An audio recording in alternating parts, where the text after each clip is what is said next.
네, 오늘의 에베소서 강의 23번째 시간으로 남편의 사랑으로 아내를 품는다라는 제목으로 하나님 말씀을 선포하도록 하겠습니다. 가정을 이루는 일은 참으로 복되고 아름다운 일입니다. 하나님께서 에덴 동산에서 처음으로 주신 제도가 바로 가정이라는 제도죠. 문제는 결혼하는 순간부터 자동으로 행복이 주어지는 것이 아니라는 데 있는 것입니다. 결혼에 대한 잘못된 환상을 가지고 있으면 불행해지는 거죠. 결혼식이 끝나는 순간부터 밀려오는 이 현실이라고 하는 것이 만만치가 않습니다. 지난주에 우리가 행축 1차 태신자 작정을 하면서 영화 타이타닉의 한 장면을 봤잖아요. 결혼 생활은 마치 이 바다 위를 떠가는 배와 같아요. 바닷가에 앉아서 즐겁게 해수욕을 하는 것과 깊은 바다를 항해하는 것은 전혀 다른 문제인 것입니다. 깊은 바다로 나가면 잔잔했던 물결이 한순간에 거친 풍랑으로 바뀌는 것을 경험하기도 하죠. 타이타닉처럼 아무리 거대한 배라 할지라도 이 배 안에 수영장도 있고 그죠? 춤추는 곳도 있고 타이타닉 보면 그렇잖아요. 얼마나 화려한 그런 배라 할지라도 깊은 바다 가운데 갑자기 큰 위기의 상황을 만나기도 하더라는 것입니다. 가정을 이루는 것이 마치 그와 같아요. 처음 결혼할 때는 모든 것이 다 잘 될 것처럼 보입니다. 그러나 기대가 실망으로 바뀌는 순간이 반드시 찾아오는 거죠. 영적인 사람들이라고 해도 예외가 아닙니다. 아프리카 오지에서 수십 년을 섬긴 어느 노 선교사 부부에게 누군가 물었습니다. 선교사님은 부부싸움 안 하셨습니까? 그 노 선교사님이 웃으면서 이렇게 말했어요. 물론 저희도 싸웠지요. 그런데 우리는 둘 다 같은 배를 타고 있다는 것을 잊지 않았습니다. 같은 방향을 바라보면서 우리가 함께 노를 저었습니다. 그것이 함께 일평생 사명을 감당할 수 있었던 비결이었습니다. 우리가 놓치지 말아야 되는 사실은 결혼은 죄인과 죄인의 만남이라고 하는 거예요. 미성숙한 상태의 만남인 것입니다. 죄인이 어떤 특성을 가지고 있죠? 죄인은 굉장히 이기적이잖아요. 죄인은 거짓말도 하기도 하고 분노와 짜증을 내기도 하고 여러 가지 참 부재적인 면들이 있는 것이 죄인의 특징입니다. 언제든지 상대방의 약점이 있으면 그걸 들춰내고 공격할 수 있는 그런 사람이라고 하는 거죠. 죄인과 죄인이 만났다라고 하는 것, 의인이 아니죠. 죄인들이 만난 거예요. 이 안에 참 많은 것들이 포함되어 있는 것입니다. 위험한 요소들이 한두 가지가 아니고 아찔한 일들이 언제든지 발생할 수 있는 것이죠. 또 인생을 살아가다 보면 함께 넘어가야 되는 산이 한두 가지가 아니라는 것을 발견하게 되죠. 계속 위기, 그죠? 이걸 넘어가야 되는 겁니다. 그래서 오늘도 우리는 사도 바울이 가르쳐주고 있는 이 가정을 세우는 성경적인 원리를 함께 배우고자 합니다. 이런 또 이제 질문이 야기될 수 있죠. 왜 또 원리입니까? 원리는 좀 이렇게 현실적이지 않고 딱딱하고 그런 것 아닙니까? 그런데 여러분, 문제가 복잡해지고 그죠? 참 쉽지 않고 답이 보이지 않는 것 같다. 이런 순간에는 항상 근본적인 원리를 붙들어야 되죠. 인생의 다른 문제들도 마찬가지 아니겠습니까? 그죠? 길이 보이지 않는다, 답답하다, 이런 순간에는 반드시 기본 원리로 돌아가야 되는 거예요. 근데 우리는 특별히 이제 세상이 말하는 사랑의 기준, 세상이 이렇게 하면 되더라, 이런 게 아니라 성경이 말하는 이 사랑의 원리로, 부부간의 원리, 가정을 세우는 원리로 돌아가야 되는 것입니다. 특별히 오늘은 남편들에게 주시는 결혼 생활에 대한 이 교훈을 배우기 원해요. 우리 자매님들이 행복한 시간입니다. 그래서 말씀을 통해서 우리 모두가 성경적인 가정을 세움으로 말미암아 우리 교회 모든 가정이 정말 하나님이 기뻐하시는 가정들로 다 설 수 있기를 축복합니다. 크게 두 가지로 살펴보겠습니다. 첫 번째로, 남편은 아내를 십자가의 사랑으로 사랑해야 합니다. 우리 한번 따라합시다. 남편은 아내를 십자가의 사랑으로 사랑해야 한다. 자, 25절에 보니까 남편들아 우리에게 주시는, 그죠? 아내 사랑하기를 그리스도께서 교회를 사랑하시고 그 교회를 위하여 자신을 주심같이 하라. 아멘. 자, 남편에게 주어진 책임은 아내를 사랑하는 일이다, 이렇게 말합니다. 근데 어떻게 사랑하래요? 그리스도께서 교회를 사랑하시고 심지어 그 교회를 위해서 자기 자신을 주심과 같이 사랑하라. 이 말씀이 어떤 의미일까요? 십자가 사랑을 말하죠.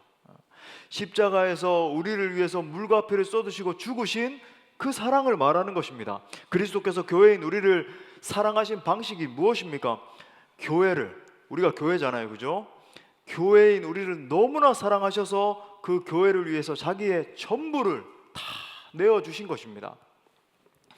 오늘날에는 이 사랑이라는 단어가 참 이렇게 오염되어 있잖아요. 흔히들 사랑이라고 말할 때 그 의미가 굉장히 자기중심적이고 또 편향적이고 심지어 방탕하기까지 한 것입니다. 자, 그렇다면 성경이 말하는 진정한 사랑이란 과연 무엇인가? 한글로는 사랑 그러면 그냥 사랑 하나밖에 없지만은 헬라어로는 사랑이 굉장히 많이 있죠. 우리 예수님 베드로를 부르시면서 처음에는 필레오의 사랑, 나중에는 아가페의 사랑 이렇게 용어를 바꾸시는데, 또 이제 그리스 로마 철학에 보면 에로스의 사랑도 있고, 그죠? 근데 아내를 사랑하라 할 때 이 사랑은 아가파테라고 하는 단어를 쓰고 있는데, 여러분 어디서 많이 들어보셨죠? 아가파테, 명사형으로 뭘까요? 아가페이죠. 예, 맞아요. 아가페. 십자가 사랑을 말하는 것입니다. 희생적인 사랑이에요. 무조건적인 사랑, 비이기적인 사랑을 말하는 것입니다. 사랑에 있어서 여러 이 단계들이 있죠. 그 중에서 가장 높은 차원이 바로 아가페의 사랑인데, 그 아가페의 사랑으로 아내를 사랑해야 된다. 이 엄중한 명령을 지금 내리고 있는 거죠. 성경은 이 아가페 사랑에 대해서 이렇게 명확하게 선포하고 있습니다. 우리 로마서 5장 8절 말씀 다 같이 읽어볼까요? 시작.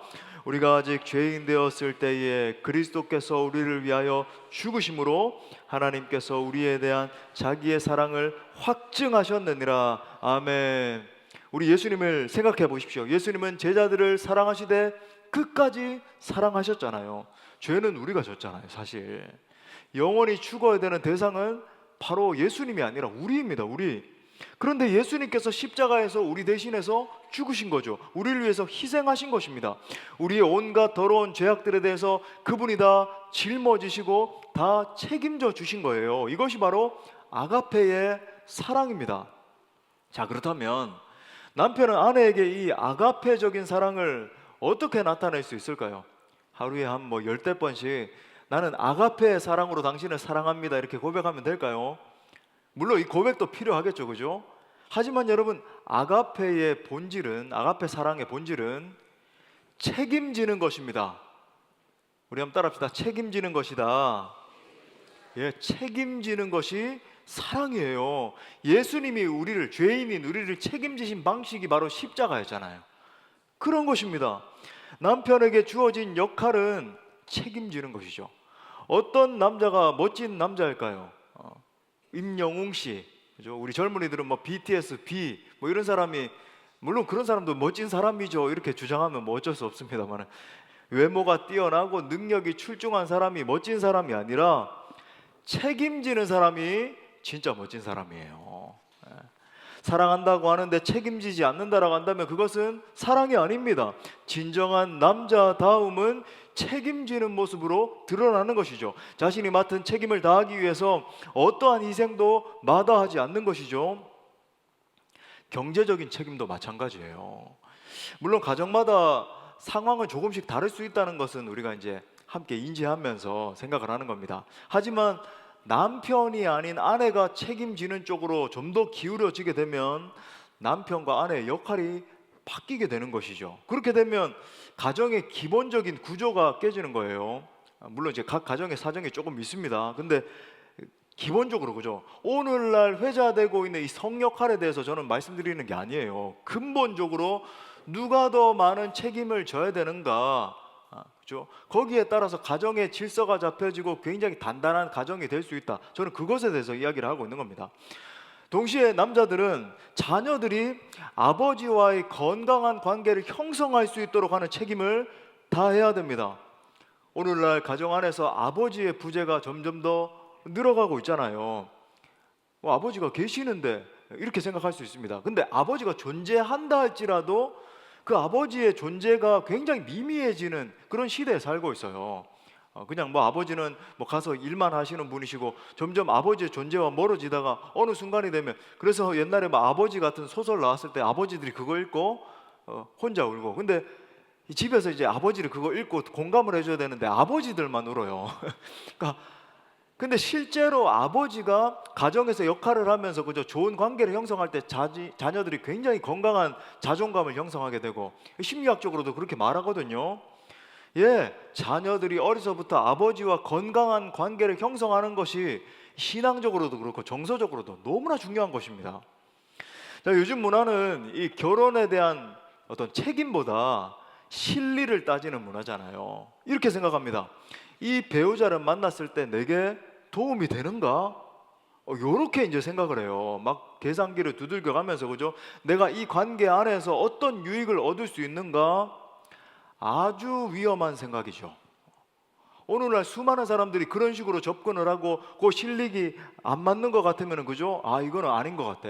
이거 내가 굉장히 손해보는 것이고 내 인생 전체를 봤을 때 이만큼 투자가 됐을 때 뭐 이렇게밖에 안 되고, 아주 파괴적이고, 여러분 이건 불행해지는 지름길입니다. 반대로 성경적인 생각은 무엇일까요?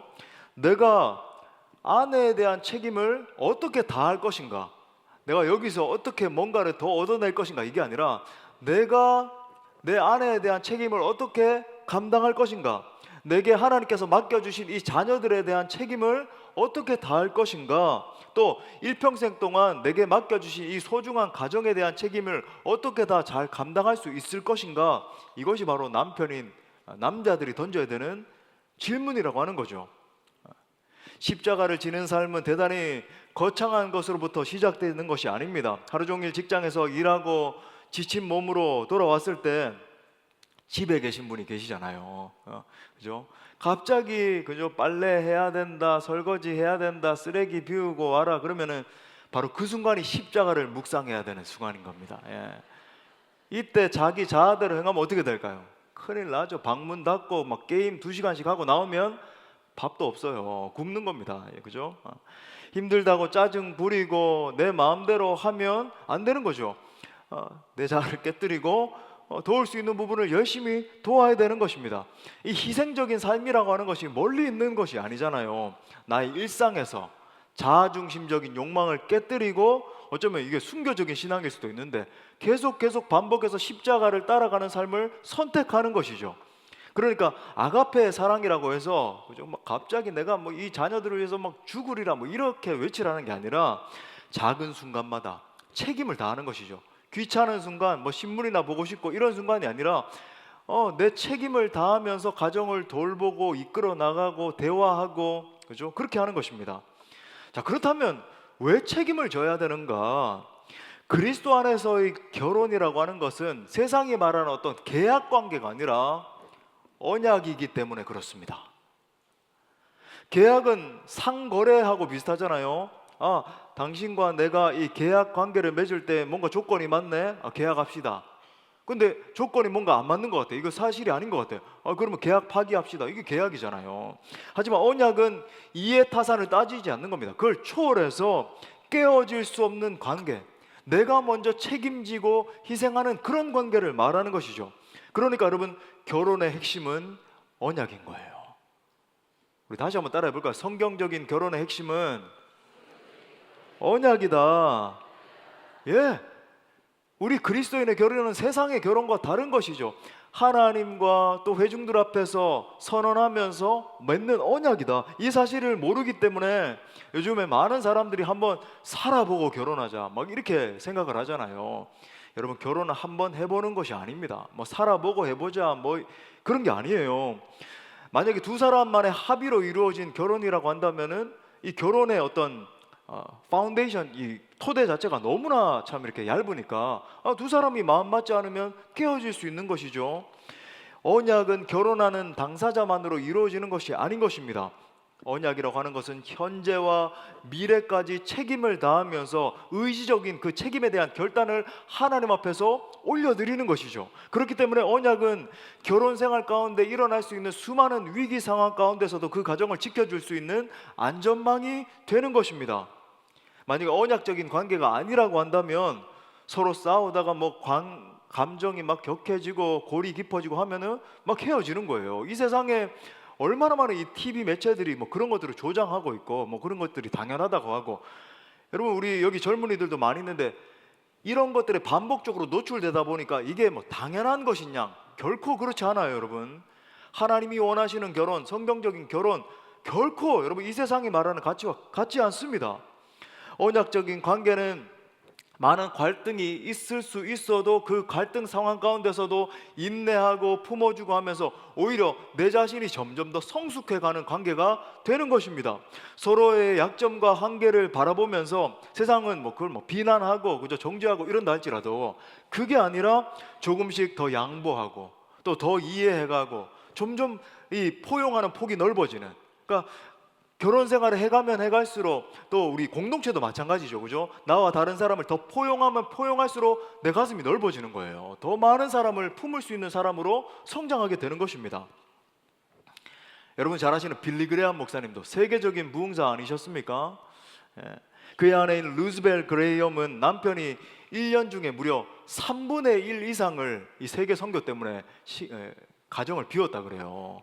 엄청나죠? 1년에 3분의 1이면 거의 뭐 3달, 4달을, 여러분 아시는 것처럼 빌리 그레이엄 목사님이 막 세계를 다니면서 크루세이드 집회를 했잖아요. 막 몇 10만 명씩 모아놓고 집회하고 우리 여의도에서도 100만 명이 모이고 그랬잖아요, 그죠? 그렇게 이제 세계 선교에 남편이 헌신하는 동안에 이 사모님이 끝까지 뒷바라지를 잘 감당했습니다. 묵묵히 자녀들을 잘 키웠고 가정을 잘 지키고 지혜롭게 남편을 내조했어요. 이제 이 두 부부가 이제 연세가 많이 들었을 때 누군가가 사모님에게 물었습니다. 사모님 외롭지 않으셨습니까? 그때 이제 그녀가 이렇게 대답했어요. 나는 위대한 사람과 결혼한 것이 아니라 하나님의 부르심과 함께 결혼했습니다. 그 언약이 나를 지켜주었습니다. 바로 그 언약이 수십 년의 사랑을 키워줬고 세계에 있는 수많은 영혼들을 구원하는 자리에까지 가게 된 것이죠. 목사님만 그렇게 사역한 게 아니라 사모님의 내조 때문에 그렇게 할 수 있었던 거예요. 그러므로 사랑하는 형제 여러분, 우리 특별히 형제에게 주시는 메시지니까, 그죠? 형제 여러분, 부디 여러분의 아내를 아가페적인 사랑, 언약의 사랑으로 끝까지 사랑할 수 있기를 축복합니다. 자, 두 번째로 아내를 귀히 여기며 섬세하게 돌보라는 거예요. 자, 이건 이제 원리를 제가 좀 말씀드릴 테니까 베드로전서 3장 7절 말씀 우리 다 같이 한번 읽어볼까요? 시작. 남편들아 이와 같이 지식을 따라 연약한 그릇이요 또 생명의 은혜를 이어받을 자로 알아 귀히 여기라. 이는 너희 기도가 막히지 아니하게 하려 함이라. 아멘. 자, 여기서 아내가 더 연약한 그릇이다라는 말이 어떤 의미일까요? 실제로 아내는 육체적으로나 정서적으로 연약한 존재라는 말이에요. 보호받아야 되는 존재다, 그런 말입니다. 반대로 남편들은 힘이 있잖아요. 여성들보다 남자들이 힘이 있잖아요, 그죠? 그 힘을 가지고 아내를 끝까지 잘 보호해 줘야 된다, 그런 말입니다. 하나님이 괜히 힘을 주신 것이 아니죠. 자신에게 주어진 힘을 가지고 아내를 보호하고 자녀들을 보호하고 가정 전체를 계속해서 보호해야 될 책임을 주셨다는 거죠. 자, 그럼 좀 더 구체적으로 남편이 아내를 어떻게 섬세하게 돌봐줄 수 있고 또 보호할 수 있을까요? 제가 세 가지 원리를 말씀드리겠습니다. 첫 번째로 영적 필요를 채워주라 하는 거예요. 우리 한번 따라합시다. 영적 필요를 채워주라. 예, 여러분이 기본적으로 아는 개념이죠. 남편은 가정의 영적인 제사장이에요. 할렐루야. 물론 다시 한번 말씀드리지만 가정의 어머니 홀로 자녀들을 키우거나 또 어머니만 믿는 가정이 있다면 어머니가 그 역할을 감당해야 됩니다. 저도 이제 그렇게 자랐고, 그죠? 하지만 여러분, 기본 원리는 분명한 거예요. 남편은 가정의 영적인 필요를 채워주는 제사장으로서 역할을 감당해야 되는 것입니다. 우리 형제님들 왜 아무도 아멘 안 하는지. 감당해야 되는 것입니다. 예, 제사장이에요. 가정에 하나님과 우리 사이를, 우리 가정 사이를 잇는 제사장, 그 중간에 서서, 그죠? 미디에이터, 중간에 서서 연결시키는 역할이다 라는 말입니다, 그죠? 그러므로 세속적인 남편은 세속적인 가정을 만들게 되죠. 세속적인 가치관을 가지고 아이들에게 심기어주고 하나님을 경외하는 신앙을 가르쳐주지 못하고 그렇게 되게 돼 있는 거예요. 반대로 하나님을 경외하는 남편은 어떻게 될까요? 하나님을 경외하는 가정을 세우게 되겠죠. 하나님의 말씀을 묵상하는 것을 즐거워하는 가정, 무엇보다 예배를 사수하고 하나님을 예배하는 것을 최고의 가치로 여기는 가정, 하나님의 영광과 그의 나라를 위해서 헌신하는 가정을 만들게 되는 것입니다. 아이들에게 교육할 때에도 그죠? 너희의 존재하는 목적은 하나님의 나라다. 하나님 나라 확장을 위해서 쓰임 받아야 된다. 공부하는 목적, 뭐 직장에 들어가는 목적, 모든 것이 하나님의 영광과 나라를 위해서 하자. 그렇게 되겠죠. 자, 두 번째는 정서적인 필요를 채워주라 하는 것입니다. 또 따라하겠습니다. 정서적 필요를 채워주라. 자, 다시 한번 반복하지만 아내가 깨어지기 쉬운 그릇이라는 말이 무슨 말일까요? 이 여성은 정서적으로 매우 민감하고 섬세하다라는 말이에요. 상처받기 쉬운 존재라는 말입니다. 실제로 우울증이나 뭐 그런 증상들도 여성들이 남성들보다 3배 이상 더 많다 그러잖아요. 예민하기 때문이죠. 아주 섬세함이 있는 거예요. 특별히 우리 자매들을 향해서 이제 배려하는 말이 참 중요하겠죠. 말로 사람을 무너뜨리기도 하고 말로 사람을 살리기도 하는 것입니다. 말로 주는 상처는 굉장히 오래 가기도 하고 어떤 경우에 치명적으로 작용하기도 하고, 반대로 사람을 말로 지지해주고 격려해주면 그 말로 인해서 그 사람의 인생이 일어서는 거예요. 물론 이 남녀의 다른 점이 너무 많습니다. 그래서 옛날에 유행하던 책이 화성에서 온 남자, 금성에서 온 여자. 예, 이 책 굉장히 또 의미심장한 책인데 저도 뭐 읽어봤거든요. 그러니까 아내들은 남편이 자기 마음을 이해도 못 해주고 말을 무뚝뚝하게 하고 그죠? 막 불만을 쏟아놓습니다. 근데 우리 사랑하는 아내 여러분, 원래 남자가 그래요. 예, 자매들이 더 섬세하다라는 것은 반면에 남자들은 그만큼 섬세하지 못한 부분이 있다는 거죠. 뭐 좀 용기 있게 행하고 이런 부분들은 있을지 모르겠지만 자매들이 원하는 만큼 막 섬세하게 이야기해주고 막 다 이해해주고 그게 안 돼요. 그죠? 저는 우리 서울 사람들이 막 이렇게 옛날에 이제 젊을 때 막 사귀는 사이에서 자기야 막 이렇게 막 부르면은 온몸에 닭살이 돋고, 저는 경상도 사람이잖아요. 그죠? 저건 아닌데 나는 절대 못해 막 이런 마음. 예. 하지만 여러분, 어떤 면에서 우리가 참 불완전하고 참 무뚝뚝한 면이 있고 그죠? 막 이렇게 다 이해해주지 못한다 할지라도 완전한 이 정서적인 어떤 공감대가 형성돼야 된다, 그런 기대는 우리 자매님들 헛된 기대일 수 있어요. 그건 좀 내려놓으셔야 돼요. 하지만 여러분, 우리가 초점을 맞춰야 되는 지점은 있다는 거죠. 우리는 서로를 향한 진심 어린 공감의 초점을 둬야 되는 것입니다. 우리 좀 부족하더라도 형제들이, 근데 자매들은 섬세함으로 그 부족함까지도 헤아려 준단 말이죠. 그죠? 진심 어린 관심이 바로 사랑의 출발이라고 하는 거예요. 자, 그러면 어떻게 아내에게 진심 어린 관심을 보여줄 수 있을까요? 저처럼 그죠? 경상도 출신 자기야 뭐 이런 거 하면 뭐 야 저건 아닌데 뭐 이런 마음이 올라오는 분들, 그죠? 저는 경청의 중요성에 대해서 강조하고 싶어요. 경청의 중요성. 물론 여기서 말씀드리는 경청이라고 하는 것은 우리 형제들은 또 이런 것까지 언급해야 됩니다. 그죠? 막 무뚝뚝하게 끝까지 그냥 막 듣고만 있는 것, 이런 걸 의미하는 건 아닙니다. 상대방을 향한 공감의 마음을 가지고 듣기 위해 노력하는 거예요. 막 그냥 가만히 입 다물고 있는 걸 말하는 게 아니고, 그죠? 어떻게든 공감하려고 하는 그 노력. 그러면 부족하지만 그 노력을 또 우리 자매님들이 헤아려 준단 말이죠. 그죠? 표현하지 않는 것까지도 섬세하게 들으려고 하는 그 노력, 마음을 열고 듣는 것을 이야기합니다. 놀라운 것은 상대의 관심에 대해서 공감하는 것만으로도 관계 문제의 반 이상은 해결돼요.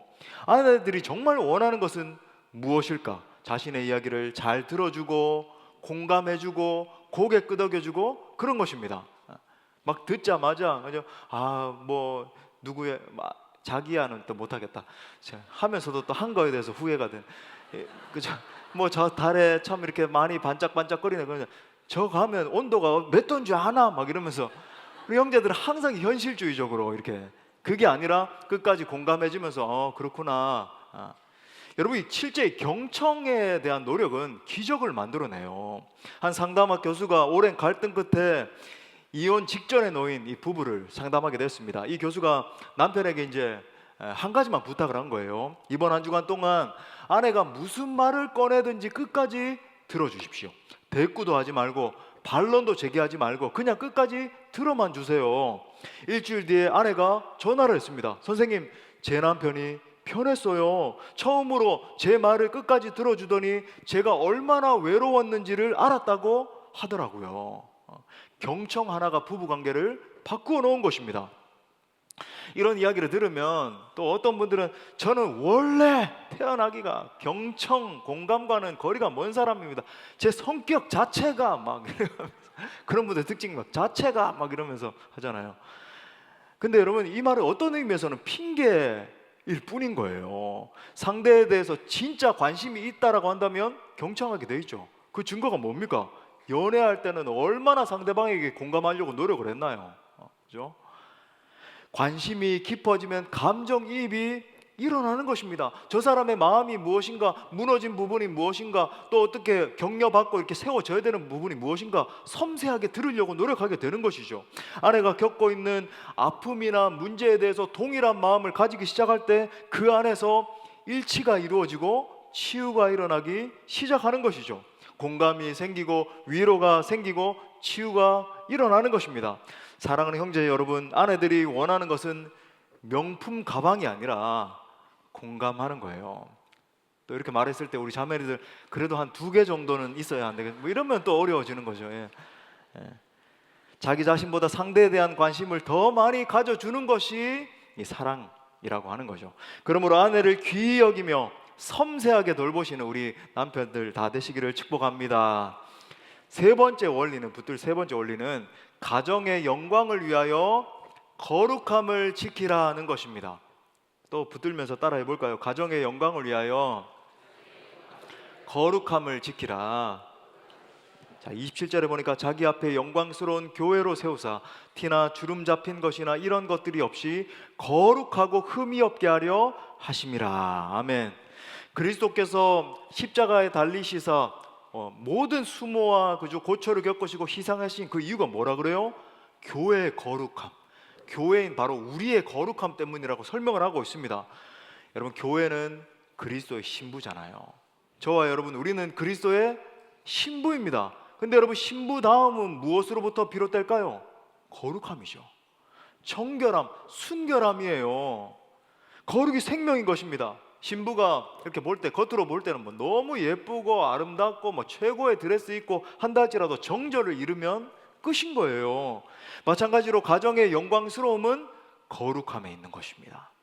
교회의 생명이 마치 거룩인 것처럼 가정의 거룩성을 지켜야 될 책임이 사실은 뭐 남편들 뿐만 아니라 남편과 아내의 책임이라고 하는 거죠. 반대로 거룩함이 없는 부부는 불행한 것입니다. 불행하죠. 바로 그저 정절을 잃어버린 가정이라고 한다면, 그러니까 이 부부 관계를 깨는 가장 그 근원에 뭐가 있는가? 죄의 문제가 들어있다는 거예요. 그 중에서도 이 음란의 죄라고 하는 것은 큰 파정을 일으키죠. 이 청년들도 여기 이렇게 많이 계실 수 있는데, 여러분, 청년들 때부터도 이 음란과 싸워야 되는 겁니다. 이 세상 조류가 너무나 악독하기 때문에 싸워야 돼요. 부부 관계 바깥에서 만족을 얻고자 하는 유혹과 싸워야 됩니다. 현재 한국 상황을 바라보면 너무나 타락해 있고, 그죠? 방종이 심각한, 성적 윤리 기준이 너무 낮은 거예요. 잘못된 겁니다, 여러분. TV에 나오는 거, 뭐 넷플릭스의 영상에 나오는 거, 이게 더 심해지다 보면은 막 동성 부부 나오고 트랜스젠더, 그걸 당연한 것처럼 계속 심기 위해서 그렇게 하는 거거든요. 악을 이제 사람들에게 심기 위해서 반복적으로 노출시키는 건데 당연한 게 절대 아니에요. 심각한 영적 타락이지, 그렇죠?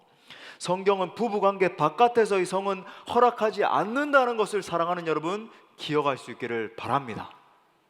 반드시 하나님이 가정을 이루게 하신 것은 성적인 유혹으로부터 보호하시기 위한 의도가 있는 거죠. 남편이 가정을 책임진다라고 하는 말 안에는 죄의 유혹으로부터 우리를 보호하시기 위한 하나님 아버지의 마음이 들어있는 거예요. 우리가 헛된 사랑에 눈길을 주지 않을 수 있는 이유가 뭡니까? 가정을 지키는 것, 가정이 무엇보다 소중하기 때문에. 여러분, 반대로 가정이 파괴되고 그죠? 그렇게 하면 어떻게 될까요? 그러므로 우리는 거룩함을 지키기 위해서 우리 힘과 능으로 안 되니까 경건의 능력을 획득하기 위해서 노력해야 되는 것이죠. 디모데전서 4장 5절에 보니까 하나님의 말씀과 기도로 어떻게 된대요? 거룩하여 지민이라. 할렐루야. 죄를 피하려고 하기보다, 여러분, 이게 죄를 피하려고 노력하고 그러면 죄에 대해서 더 많이 생각하게 되고 더 깊이 빠지게 돼요. 그게 아니라 은혜 생활에 초점을 맞추는 겁니다. 끊임없이 말씀과 기도를 통해서 예수 그리스도를 바라보면서 경건 안에서 경건의 능력을 획득해서 죄와의 싸움에서 자연스럽게 승리하게 되는 것, 그러니까 영적 무장이 바로 답이라고 하는 거죠. 기도하는 것은 여러분의 가정이 정말 거룩한 가정, 거룩을 보존하는 가정됨으로 말미암아 부디 하나님이 의도하신 행복한 가정들로 서게 되시기를 바랍니다. 말씀의 결론을 맺겠습니다. 어떤 의미에서 이 결혼하면 그 순간부터 행복해진다라고 하는 것, 여러분 신화일 수 있어요. 헛된 꿈입니다. 노력해야 되죠. 그 노력을 위해서 사도 바울이 이 결혼의 모델을 단순 비유가 아니에요. 실제 결혼이 이 관계와 같다. 그리스도와 교회와의 관계. 그러니까 그리스도와 교회와의 관계를 정말 우리가 경험하게 되면 부부 관계, 자녀들과의 관계 다 포괄하고 해결될 수 있는 것입니다. 의도한 건 아닌데 이제 가정의 달을 앞두고 다음 주, 그 다음 주까지 이제 자녀들에 대한 설교까지 계속 이제 이어지게 되잖아요. 정말 이 성경적인 원리를 붙들 때 우리의 가정이 바로 세워질 수 있다. 물론 남편을 잘 섬기고 세우는 것 생각보다 참 힘든 일이죠. 아내를 섬세하게 사랑하는 것 생각보다 어려운 일입니다. 성령께서 주시는 은혜의 강에 빠지지 않고서는 성격 차이를 극복해내는 게 참 쉬운 일이 아닙니다. 아내가 때때로 막 싫어지고 미워지고 하는 분들 계실 수 있어요. 바로 그때가 기도로 엎드려야 될 때인 것입니다. 배우자의 약점과 실수가 자꾸 눈에 들어오고 그죠? 막 내 안에서 정죄도 일어나고 바로 그 순간이 영적으로 중요한 순간이에요. 그러므로 에베소서 5장 18절의 명령은 우리 교회에도 적용돼야 되는 말씀이지만 가정에도 적용돼야 되는 말씀이죠. 뭐라 그래요? 술 취하지 말라. 이는 방탕한 것이니 오직 성령으로 충만함을 받으라. 할렐루야. 우리의 노력과 그죠? 우리의 어떤 것들이 한계에 부딪힐 때가 있잖아요. 눈물이 나고 이 가정을 어떻게 세워야 되는가 그럴 때가 있을 때 바로 그때 깨닫고 고백해야 됩니다. 하나님, 내 힘으로는 안 됩니다. 우리 가정에 하나님의 은혜가 필요합니다. 내 마음속에 성령님의 능력이 필요합니다. 나를 붙들어 주옵소서. 내가 영적으로 자라면 자랄수록 내게 맡겨주신 사람들을 더 넓고 깊게 품을 수 있게 되는 것이죠. 특별히 이제 행복한 사람들의 축제를 앞두고도 우리 오랜 시간 동안 이제 가족 구원 또 친인척 구원을 위해서 이렇게 기도하고 계신 분들 많은 줄 압니다. 기도하면서 여러분 확신하십시오. 기도하면서 사랑으로 섬기면 바로 즉각적으로 안 될 수는 있어요. 하지만 반드시 하나님의 때에 하나님의 방법으로 돌아오게 될 줄 믿습니다. 구원의 은총이 그죠? 온 가족 가운데 임하게 될 줄 믿어요. 그래서 이번에도 간절히 기도하면서 노력하는 거죠. 마지막으로 이 말씀 가슴에 새기면서 말씀을 마무리하고자 합니다. 전도서 9장 9절 우리 그죠 부부 간에 주신 말씀이에요. 같이 읽겠습니다. 시작. 내 헛된 평생의 모든 날 곧 하나님이 해 아래에서 내게 주신 모든 헛된 날에 내가 사랑하는 아내와 함께 즐겁게 살지어다. 그것이 내가 평생의 해 아래에서 수고하고 얻은 내 몫이니라. 아멘. 이것이 바로 우리가 붙들 성경적인 원리다. 사랑과 순종의 관계, 세상이 말하는 관계가 아니라 사랑과 순종의 관계, 이 길을 붙들 때 하나님이 우리의 길을 열어주시고 가정을 향한 하나님의 계획이 성취되는 것을 보게 될 것입니다. 이 세상 어디에서도 볼 수 없는 축복과 은혜가 흐르는 가정으로 세워지게 될 거예요. 아무쪼록 성경적으로 아름다운 남편과 아내가 되심으로 말미암아 하나님의 기쁨이 되는 부부로 설 수 있게 되기를 간절히 축원합니다. 우리 말씀을 주신 하나님께 영광의 박수. 하나님, 우리 가정에 하나님의 일하심을 보기를 원합니다. 고백하겠습니다.